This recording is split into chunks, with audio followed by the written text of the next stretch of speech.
2023, we're back at it. Barley harvest 2022. So Corey was out here a little earlier. We had a diesel leak on that one. We got fixed, and this one, the 9610, we rebuilt that clean grain auger, elevator, whatever you want to call it, gearbox. We got that stuck back in here. So I'm just out here. This is my first round, and just setting the combine. Then my mom will come and run this one. I'll haul the grain, and my dad will work in the yard. He's got to change batteries in that swapper and do those sorts of things. Worth noting right off the bat. So there's what the trail that's left behind the conventional combine. Right next to it is a trail left behind a rotary. So you can pretty much see very simply why people like baling behind conventionals over rotaries, because there's a lot more baling. I seem to have the GPS synced up to Corey's. It's always nice when you're working in the same field with two machines. You can get it lined up, that way she can hop way over there and start working, and then when you meet up there, there'll be just under 30 feet of crop, so you don't have that long strip down the field, say of 2 feet, because you didn't have the GPSs lined up. Now the fun part, now that I got a round made, I gotta hop out, check the machine, see just how many kernels of barley I was throwing over. It's not always the smartest to look on the axle, because when you pull out of the crop and the machine isn't loaded anymore, the way it's thrashing changes. So you gotta walk back and find a spot where the combine was loaded and was thrashing basically with a full belly, we'll say. And that's what you want to set your combine to. So I was watching some other guys last couple of years around. There's been pretty severe droughts, and that's why they say it's very hard to set a combine to a poor crop. You want to set the combine to thrash a stand like this that's uniform right across the field, and as you're going down, it'll be the same. If you're going in and out of spots that are poor and good and whatever else, you're going to have a heck of a time. You're going to have a really rough looking sample, and life's not going to be good. So very similar as to what I was doing yesterday with the other combine. Not very similar, the exact same.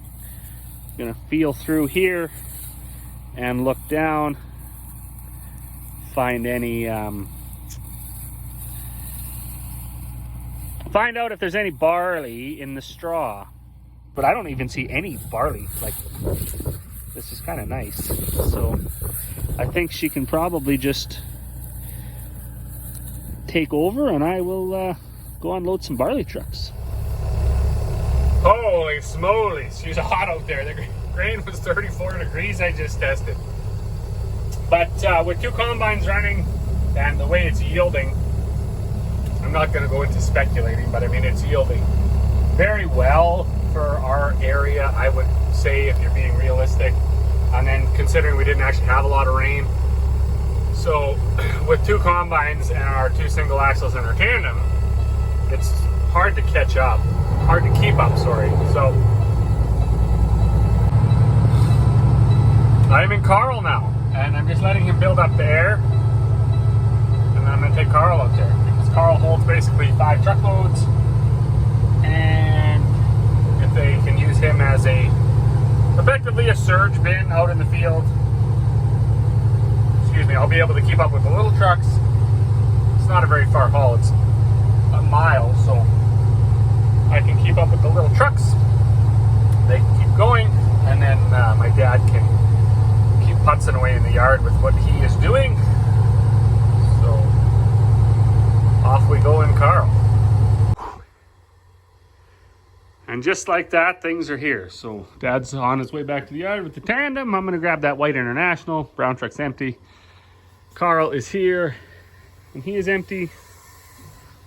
Father-in-law is loading bales up. Brother-in-law is over there in that other field grabbing that bale. His wife is over here baling. My mom is in that combine. Corey's in that combine. And the kids are with Grandpa. So, for the moment, life is good.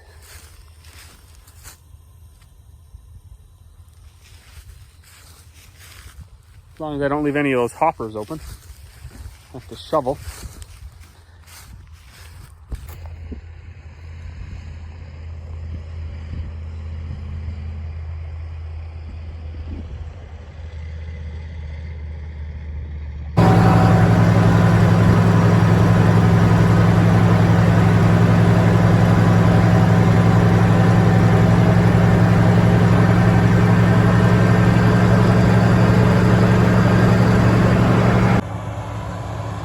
Well, good evening. What do we got here? 8:30, just like that. Our first barley field is just about done. They got 3 or 4 more rounds here. Corey's up there, Mom's unloading. We had to press Carl into service, just couldn't keep up. Once we got the second combine out, I don't know what it's running, but maybe it was crazy. It was totally crazy. As far as that though, that's gonna be it. I'm gonna get the truck, I'm gonna take it home, I'm gonna unload it. When they're done this quarter, Corey's gonna run over a mile, just take a sample of another barley field, and regardless of if it goes or not, we're gonna shut her down. So we're gonna have about 12,000 bushels of barley in the yard. That's like 33 degrees, just because it's 33 degrees outside. So we got that all in aeration bins. We're gonna get it all cooled down, leave the fans on overnight. It was all very dry. We had some down, it was 11.7, so dry is 13.5.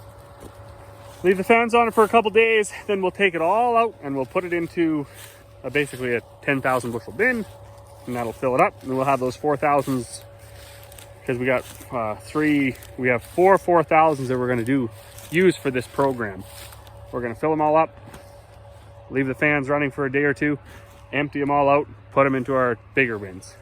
Fill them all up, leave the fans running for a day or two, put it into our bigger bins.